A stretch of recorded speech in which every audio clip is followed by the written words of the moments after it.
Hi everyone, today we're going to go take a look at lesson 6-4, Nth Roots. So some vocabulary we might hear or see for this lesson is going to be the nth root, the radical sign, index, radicand, as well as principal root. The definition of an nth root is for any real numbers a and b and any positive integer n that states if a to the n equals b, then a is the nth root of b. So for example, we have negative 3 to the fourth power is 81. So negative 3 is the fourth root of 81, and 3 is a principal root of 81. And as always, pause the video as needed for you to move forward to take time to write your notes.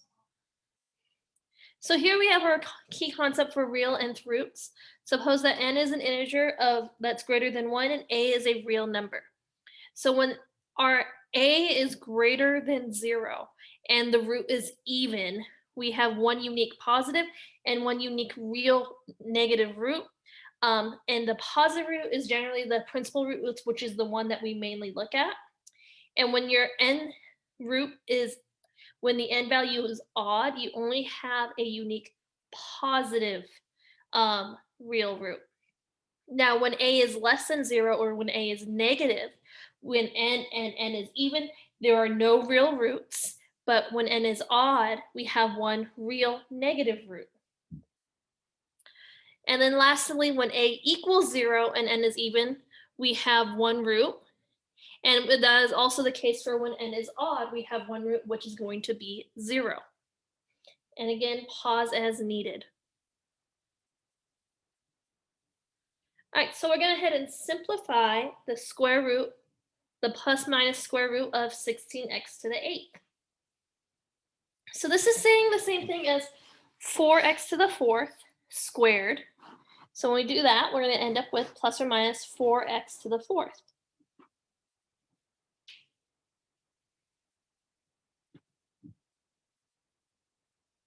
Another way we can actually look at this is if you take the square root of 16, and sorry, I'm using my fingers to draw this on the keypad, and take the square root of x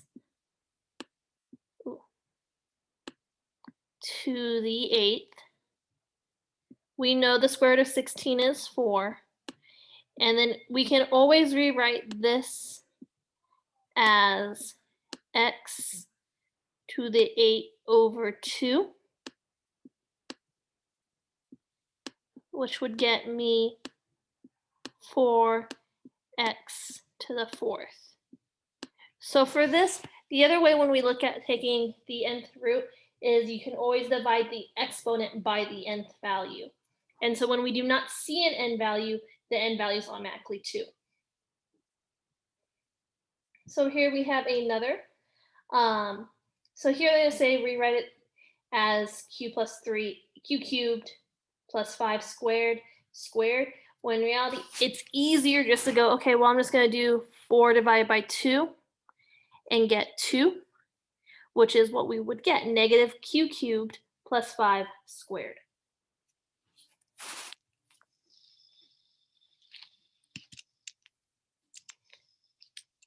So lastly here again, I would go with the route of taking the fifth root of 243 and then going ahead and divide each exponent by my nth value, which is 5. So 10 divided by 5 is 2, 15 divided by 5 is 3. So we get a squared and b cubed. If you do not know that 3 is the fifth root of 243, you can always go ahead and use a calculator to figure that part out. That one would generally not be a surprise for you to need a calculator. Most people do not actually have that part memorized of 243 is 3 to the 5th. So we also have taking the square root of a negative 4, which as we know, we can't get a real answer. We do have two imaginary answers, plus and minus 2i though. All right, go ahead and try this one, plus or minus the square root of 9x to the 8th. So one hint we do have here is that we do have a plus minus, so that means my answer is going to be plus minus So the square root of 9 is 3. And then I'm going to divide 8 divided by 2, which is 4. So I'm going to get 3x to the fourth, which is B. And we do want the plus minus.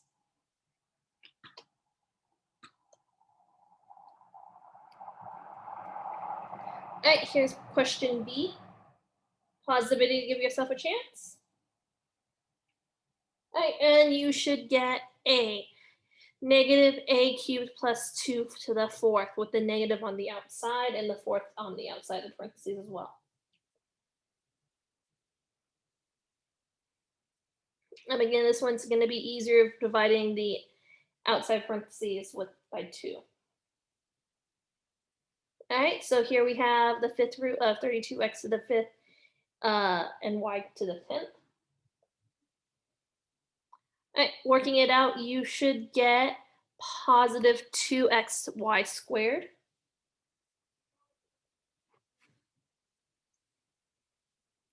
Five divided by 5 is 1, so we get x to the first. 10 divided by 5 is 2, so we get y squared. And 2 is the fifth root of 32.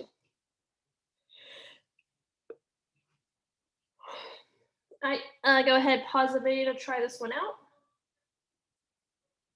All right, you should get plus or minus 4i because we are taking the square root of a negative number, which means we are going to have imaginary answers.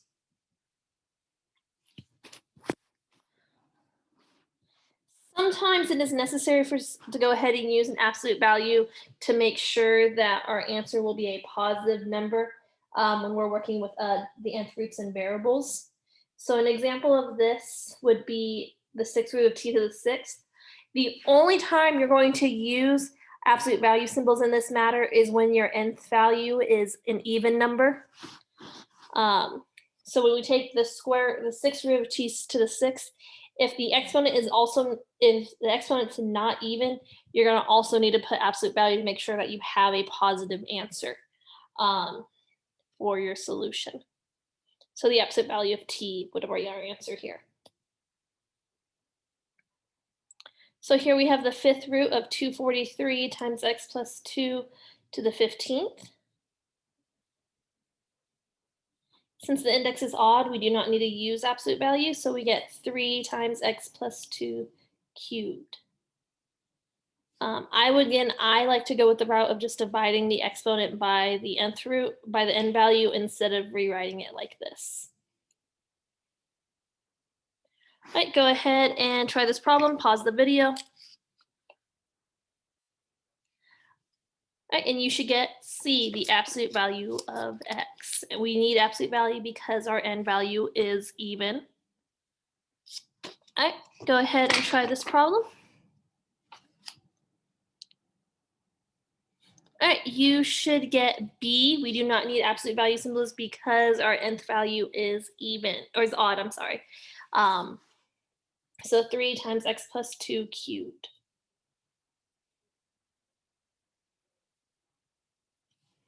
All right, so here we have designers must create satellites that can resist damage from being struck by small particles of dust and rocks. A study showed that diameter in millimeters d of the hole created in solar cell by dust particles traveling with energy k in joules is about d equals 0.926 cubic root of k minus 0.169. Estimate the diameter of a hole by a particle traveling with energy of 3.5 joules. So we have the k value. So we're going to substitute this in and evaluate. So we're going to head and use a calculator for this one, and we get about 1.237. So the diameter would be about 1.237 millimeters. Millimeters.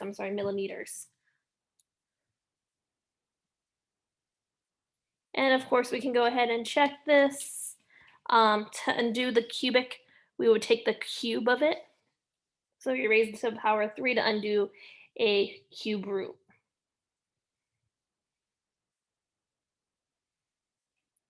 All right, so this time we have that the diameter is 2.5 and they want to know what the energy it was traveling with. So they want us to solve for K. So we know 2.5 equals this information.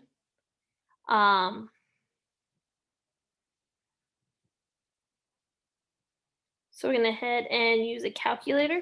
They do this by going ahead and add the 0.169 to both sides and dividing by 0.926 and then cubing both sides to get 23.9.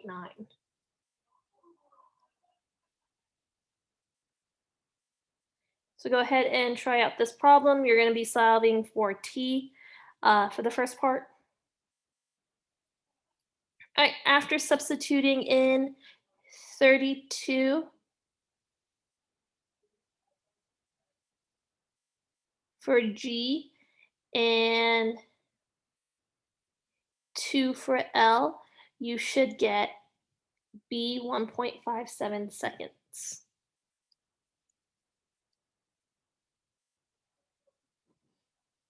All right, this time you're going to solve for L. So go ahead, pause the video to give yourself time. All right, so after plugging in 32 for G and 5 for T, you should get that the answer is about 20.3 feet. That is the end of our lesson for 6-4, and I will see you next time.